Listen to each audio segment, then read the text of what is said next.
Salutations. I would like to welcome you to the inaugural episode of Overthinking Discussion. For Entertainment Stew, I'm Derek. I'm Brian Hamilton. H.A. Nethery. I'm Asia. And this episode will be focused on the use of objective morality in our entertainment. Our entertainment tends to have this problem where we solely, not solely, but the large chunk of our entertainment focuses on either black or white morality. But I would like to argue that it's better if they just focus on a kind of rainbow morality that's kind of inherent to our society in general. Tell me what you mean by rainbow morality. Or And by black and white morality. And black and white morality. Black and white morality is just, it's simple, clear-cut, good or evil. Like, you know who's the good guys, you know who's the bad guys. It's just really easy and simplified. Rainbow morality is what our society is, where there's not actually a good or bad guy. There's just different reasons that lead to, I guess in some situations it leads to conflict, but overall it's just everyone has reasons for doing things. It's never as clear cut as in our society you can never just look at a conflict and it's like, well, these people are just wholly the bad guys, or just wholly the good guys. So do you guys have any ideas of why we tend to fall back on this, this simple, easy? Well, for me, I mean, and this is a suggestion. One of my suggestions would be to think about the discursive role that objective evil plays in our society. So one of the things that I wonder is when media portrays good and evil as two polar opposite sides of a dichotomy, that what ends up happening is a large-scale abdication of responsibility. You know what I mean? Yeah. You aren't that, so that means you're fine, right? And so oftentimes I think about this in terms of race. So the philosopher George Yancey often talks about the harmfulness of the distinction between good whites and bad whites, right? Because if you're a good white, that means you're not racist, and the bad whites are racist, right? So he thinks this polar dichotomy, these polar opposites, actually have a discursive function to let white people off the hook, right? So I often wonder if it's not the same, if there's not kind of like a similar role there, right? It's, you don't have to worry about your own morality as long as you're not this, right? And I would fall back on something that our department chair often says, is that human nature, if anything, it's messy. We're all walking contradictions. We're all telling the truth and we're all lying. As Nietzsche says, we're all wearing masks, right? So when we have something like objective evil, it lifts the responsibility off of the human to understand their own contradictory nature. And it also oversimplifies morality, right? Morality is hard. It's a hard thing. But if morality is just this, or just that, things become a lot easier, and you miss the gray area where morality actually occurs, right? Yeah. So that would be a way I would look at it. I feel like it easily puts people into two categories going off of what you said, because if you're clearly don't consider yourself in one, say that you don't necessarily side with all of Good's points, but you're definitely against evil, and it gives you that rallying point against it, then there's nothing in between you can be. Even though you don't fit squarely into good under definition's sake, there's nothing you can be other than good because you're decidedly not evil. Perfect. Yeah, that's a fantastic point. Because I think it's definitely true, right? That the discursive reason that we mobilize these antagonistic categories is partly as a way of dividing up the world and mobilizing people to do something, right? You think about the axis of evil language that got used after the September 11 attacks. It's trying to divide up the world. But then what happens to those people who don't feel captured by this division, who don't feel represented or described by the division as it's being cast by somebody? What if you're a Muslim woman who lives in America post-September 11, and it's clear that you're being described and typecast as part of the axis of evil, as part of the group that's being typed as objective evil, but you're not in that space and you understand why they're angry.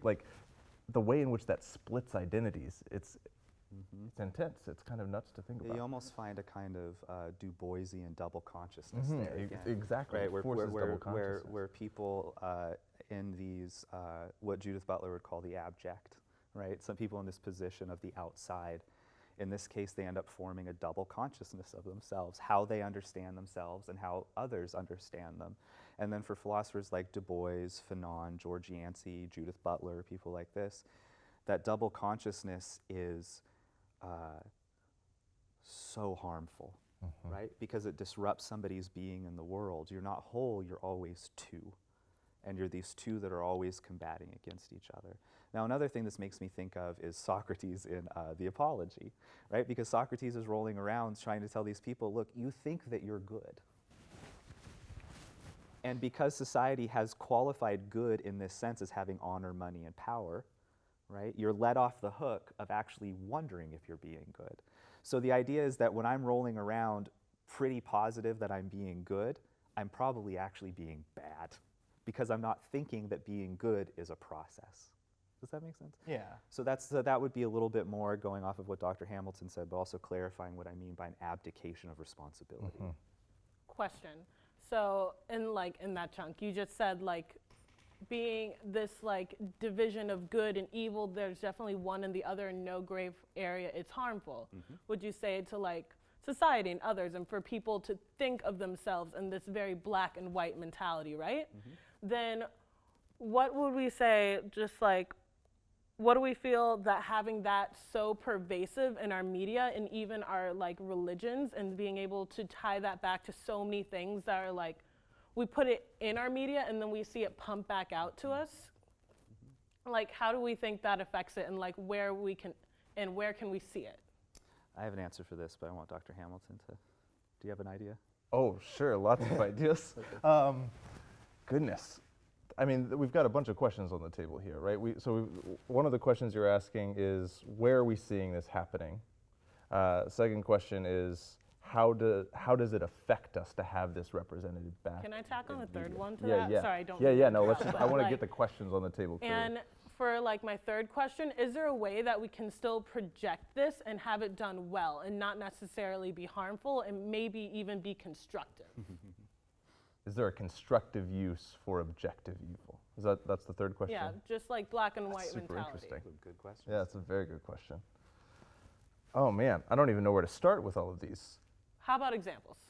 Examples of where we Yeah, see objective just evil. like Yes. really obvious ones like media, religion, television, movies, games, stuff like that. Well, one of the things you guys mentioned in the video was that there are deep religious roots of a certain kind of opposition between good and evil, a certain kind of objective evil. And in theology, we have a name for this, Manichaeism. We call it Manichaeism, rooted in an ancient religious movement following a guy named Mani, who posited that that the cosmos was a constant, never-ending battle between the principles of good and evil.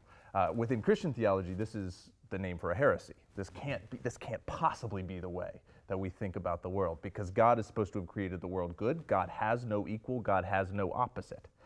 So the big challenge in a lot of early Christianity is to think about, well, how do we describe evil if Mani is wrong, if Manichaeism is not a way to go about it. But nonetheless, this Manichaean idea that the world is constructed around these polar opposites of good and evil has sort of recurred again and again and again. I think it's just this constant temptation for people across the board, because it is a simpler way of making sense of the challenges that I'm facing, the evils that I'm facing in my life that I try to see in my life. If that's Satan attacking me, or if that's evil descending and seizing control of me from without, that's easier to make sense of than if it's just human failure, just like mundane, everyday human failure.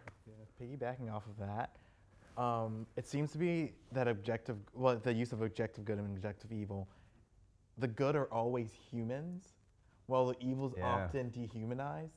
Yeah. Like in Star Wars, the stormtroopers, they're on the dark side of the Force. They wear the mask. They just look like these atomic robots that are just doing the will of evil. Yeah. It's easy to point something as evil if they're not on the same level of humanity as you are. Yeah.